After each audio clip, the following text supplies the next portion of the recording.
Welcome back, squad. This is your recruiting coach, Kito Delgado, and I am so glad you've tuned in for another episode of Full Ride, the college recruiting podcast, where every single week we help our busy on-the-go families learn the ins and outs of college recruiting.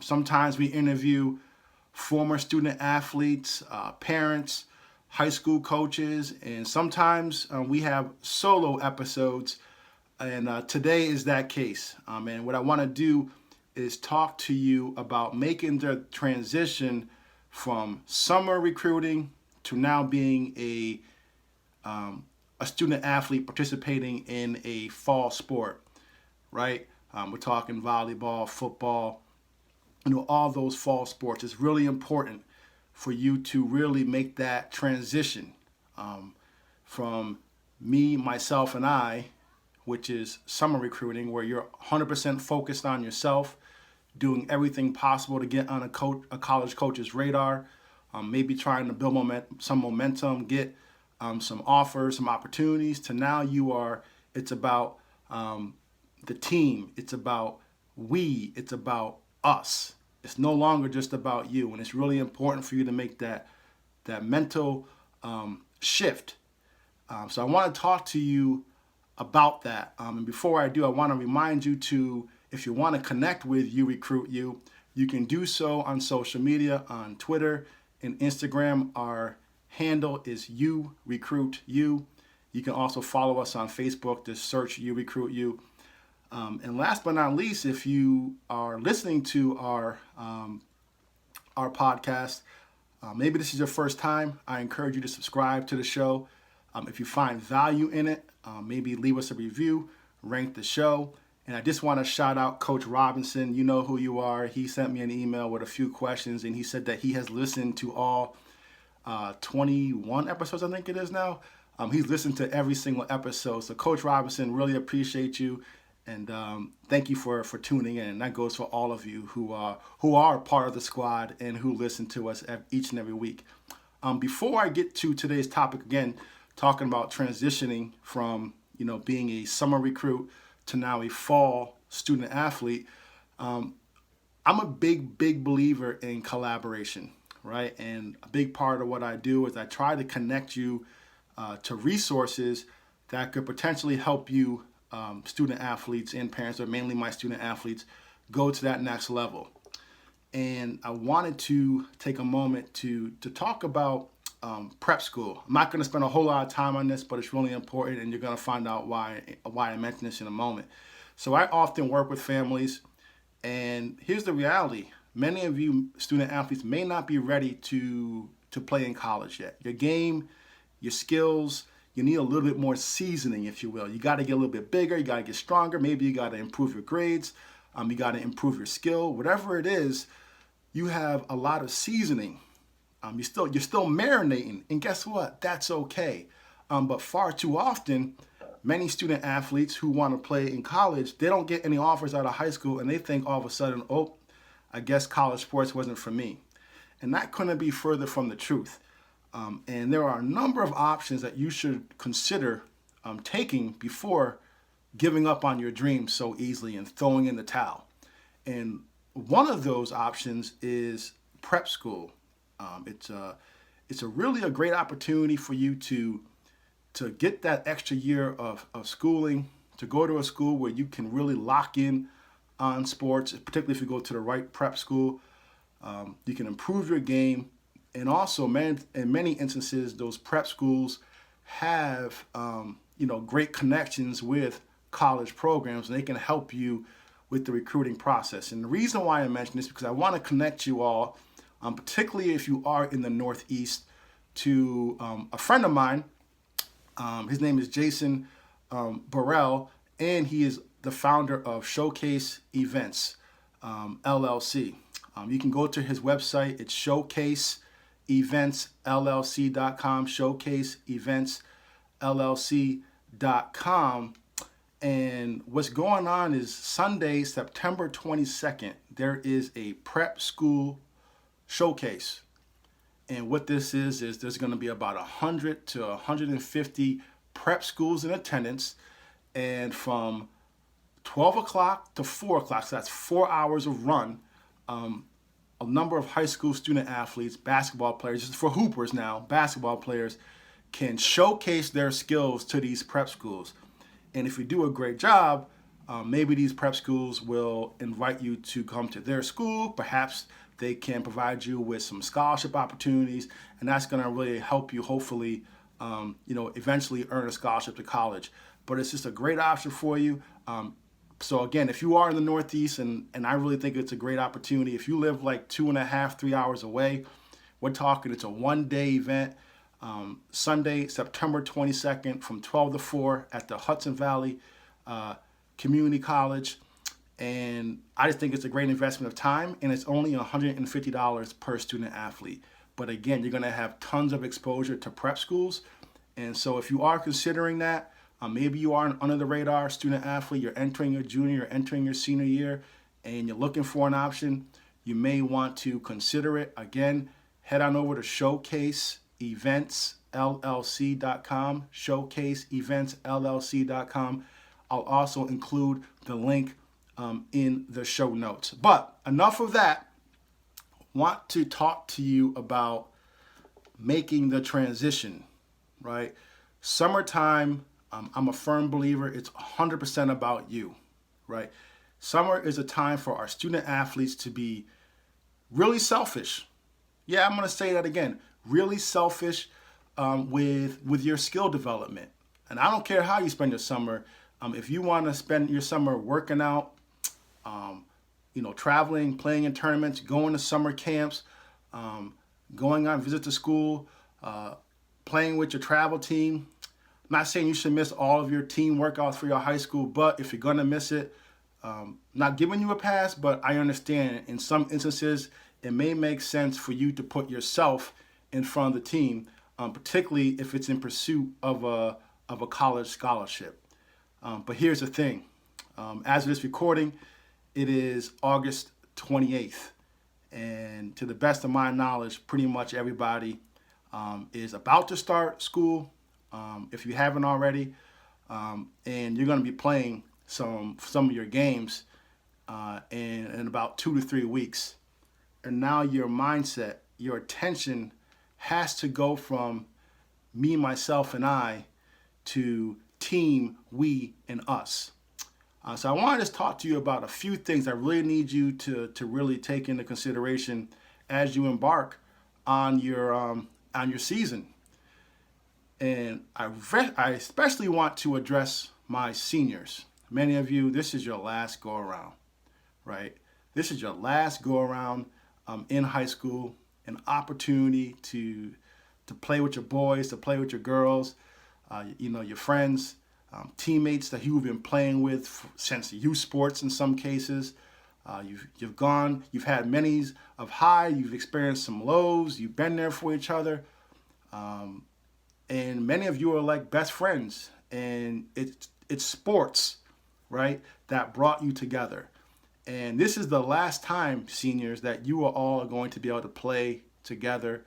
It's the last time that you're going to be able to put a uniform on together. The last time you're going to be able to represent your school potentially coming up this season. Now, if you play other sports throughout the year, fine, but maybe you only play football. This is your last time strapping up, putting on that helmet, putting on that jersey with your teammates. And I just want to encourage you to really cherish these moments. The memories you have will last for a lifetime, and I just want you to make sure you are doing everything possible to make sure when you look back, you have no regrets and you left it all out there. You emptied the tank. So that's just my message quickly to my seniors. Just really enjoy these precious moments that you have. Now for all of you though, going into this upcoming year, your fall sports, number one, I need you to focus on being the absolute best teammate you can be. All right. And now you talk to 10 coaches or 10 athletes, you may get 10 different answers, but there are definitely going to be some characteristics of a good teammate that we all share, right? You show up on time. You show up to team meetings, you show up to practice, you show up to games, you show up to film study, you show up to weight room. You show up on time and prepared, right? So that's number one. Need you to show up every day. Obviously, when it comes to sports, you got to show up, but you also got to show up every day in school. I'm gonna get to this in a little bit, but you got to show up to school as well, prepared and ready to compete in the classroom, just like you're ready to compete, on the field of play. Number two, don't be so obsessed with your stats, right? Your stats and your status on the team. Many of you are so, caught up in, oh, well, I didn't catch enough passes. I didn't have enough yards. I didn't get enough touchdowns. I need you to now not focus on yourself and your stats, and instead really do everything possible to contribute to your team's success. So maybe that means you have to come off the bench. Maybe that means you have to sacrifice. Maybe that means you have to be a decoy one day. You have to, get double teams all day long in order to free up somebody else, right? So don't be obsessed with your stats, right? And also be a leader. Be a leader, right? And that all goes back to, being a good example to your teammates. It doesn't mean you have to be the rah-rah person, the person that does all the speeches. You don't even have to be a captain to be a leader. You can lead by example by, again, holding everybody accountable or helping your coaches. You go to practice, sitting in the front of the classroom and taking good notes, staying after practice for extra reps. Lead by example. Be a leader that your coach can count on, right? Be a leader. Be someone that your coach does not have to worry about ever, because they know you're always going to make the right decisions, right? Now, I'm saying all this. This does not mean that you put recruiting completely to the back burner, especially if you are a senior.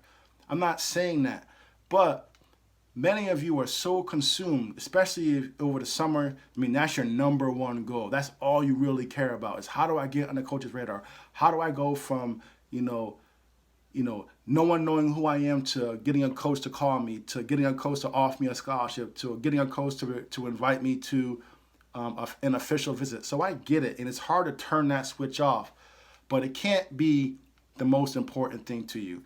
Winning games, helping your team win games, winning conference championships, winning the state championship, that has to be your number one goal over the next 2 to 4 months, depending on how long your season goes.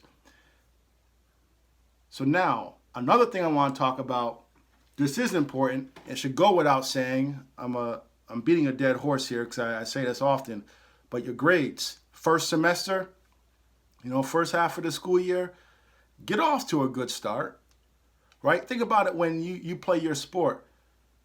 Think about how hard it is when maybe you have some turnovers, you guys don't execute, you fall behind by some goals, by touchdowns, by sets, if you play volleyball, whatever it is, you know what I'm saying. Like, you get behind and now you're digging uphill the rest of the way.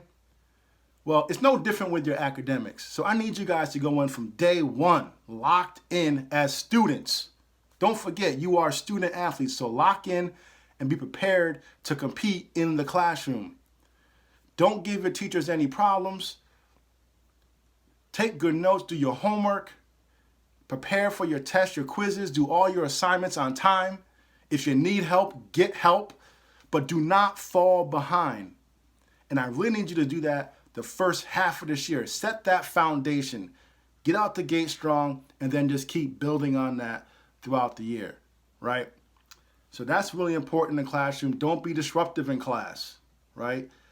Don't be a distraction in class. You're in school to learn. Your number one job during the school is to get that education. So go in there, do your job, right? So that's number two as you transition from the summer now to the fall. And then last but not least, this is particularly important for my sophomores, my juniors, and especially my seniors. But I need you to start preparing for the SAT, right? Good time is for you to start studying for the SAT. Doesn't have to be every single day. But try to put in an hour a week, right, of preparing. Because maybe you don't want to take the test during the fall because you are competing in season. I understand that. I'll give you a pass. But if you're a sophomore, you're a junior, use the first 3 months of the year, an hour on Saturday, an hour on Sunday, give or take, so an hour a week, and really to start to familiarize yourself with the SAT, the ACT. Take practice exams. And then the second half of the year, if you're a sophomore, junior, and obviously if you're a senior, I need you to take that SAT. You got to know where you stand, right? Don't wait until your last semester if you're a senior, or if you're a junior. Don't only take it one time. You should be trying to take it one, if not 2 times this year. Sophomores, you should be taking it 1 time this year. So prepare for the SAT, and then at some point in time, make it a point to take the SAT, the ACT. So those are the 3 things I really need you to focus on as you transition from summer to your fall sports, right? Put the team first. Go from me, myself, and I to team, we, and us. Make sure you handle your business in the classroom, and then make sure you study and prepare and eventually take the ACT and the SAT. And here's the irony. Well, I don't know if I'm using that word properly in this context, but here's the thing about if you do these 3 things, you're actually going to help your recruiting efforts. Just by doing the right things, you're actually going to help yourself with recruiting. And here's how. I'm going to spend the next 2 minutes explaining this, then we can get you out of here. Right? College coaches love recruiting players who are champions. They love recruiting guys and girls who are used to winning. They come from programs that win conference titles, state championships, because winning is ingrained in them. Like, no one really wants to be around someone who's used to losing. Now, don't get me wrong. If you're playing a team that's not that great, I'm not saying you can't get recruited. That's not what I'm saying, so don't take it there. But it helps if you can reach out to a coach and say, yeah, we went 8-1 this year, 7-1 this year, and now we're about to go on and compete in the sectionals, or we're in the state finals, right? So by being the best teammate and contributing to your team's success, and you actually win a lot of games, that actually helps you with college recruiting. Here's another nugget for you. You talk about you want more exposure. Here in the Capital Region, I'm from the 518. I'm in the Capital Region. We only play, I think, 7, maybe 8 games, regular season games. So you only got 7 games, 8 games. But you make the playoffs and you win your section. Well, that's 2 more games. Then you go on and you get to play in the semifinals for the state championship. Then you go on and you play in the state championships. Well, guess what? You've played 4 more games. And then the more games you play, the more likely it is you actually may get discovered by a college coach. So by being a good teammate and focusing on winning and doing everything you possibly can to be a good teammate, you actually could get discovered because you're playing in more games and you're contributing to your team's success. And then also coaches love recruiting leaders. They love recruiting individuals that demonstrate leadership. And guess who they're going to call to find out if you are a leader and someone that they can count on? Your high school coach. That's why you need to be a leader, be accountable, be someone that your coach can count on each and every day to do the right things. Now, grades. It goes without saying, but again, I'll reemphasize this. By taking care of your grades, by getting off to a fast start, let's say you are a junior, and in 3 months, 4 months, a coach calls you up and says, hey, how you doing this year? How are your grades? How'd you score in the first semester of the year? I think it'd be a pretty good idea to be able to say to them, oh, coach, my first semester is off to a great start. I got a 3.5 in my core GPA classes, knocked it out the park. Really excited for the rest of the year. Matter of fact, what's your email address? I can send you my transcript of what I've done so far. On the flip side, you got a bunch of D's and F's. You're struggling to stay eligible. How's that conversation going to go with a college coach? So that's just another reason why you really want to make sure you get off to a great start academically this year. And then last but not least, the ACT and the SAT. I'm telling you, as a matter of fact, next week I'm releasing an episode that I did with the ACT prep coach. It's fire. I'm just going to tease a little bit. You want to come back next week. But on that interview, this is going to be released next week, she talks about you want to take that ACT and the SAT as early as possible because you want to know that number. You want to know where you stand so you can make improvements. And on the flip side, I added this, and I'll say it here. Think about if you're a sophomore or you're a junior and you take the SAT early on, and now a coach calls you. Whether you scored good on the SAT or in the ACT or you scored bad, doesn't matter in my opinion. I mean, it does eventually in the long run, but initially it's not that big of a deal. But if a coach calls you and you say, yeah, coach, you know what? I took the SAT, I took the ACT, I did okay, but guess what? I know what I need to fix. I'm getting coached up. I'm taking the right steps to improve my score. You know what that says to the coach?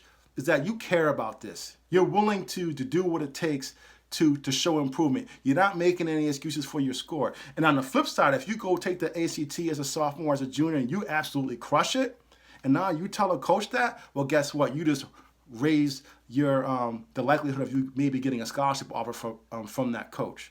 So don't be afraid to take the ACT, the SAT early. Just a quick plug. We are going to talk more about that on next week's episode, so you want to tune in for that. But that's what I have for you this week. Again, just wanted to remind you to, if you are considering prep school, I really encourage you to check out my friends over at showcaseeventsllc.com, showcaseeventsllc.com. They have a great tournament, a great showcase coming up Sunday, September 22nd here in the Capital Region. That's the Albany, New York area for those of you who are not familiar. But if you're in the Northeast, highly encourage you to come out September 22nd from 12 to 4. We're talking about one day. You're banging out $150. You come in, do your thing, go back home. You'll be home by 7 o'clock at night if you're 3 hours away. So I really encourage you to check that out.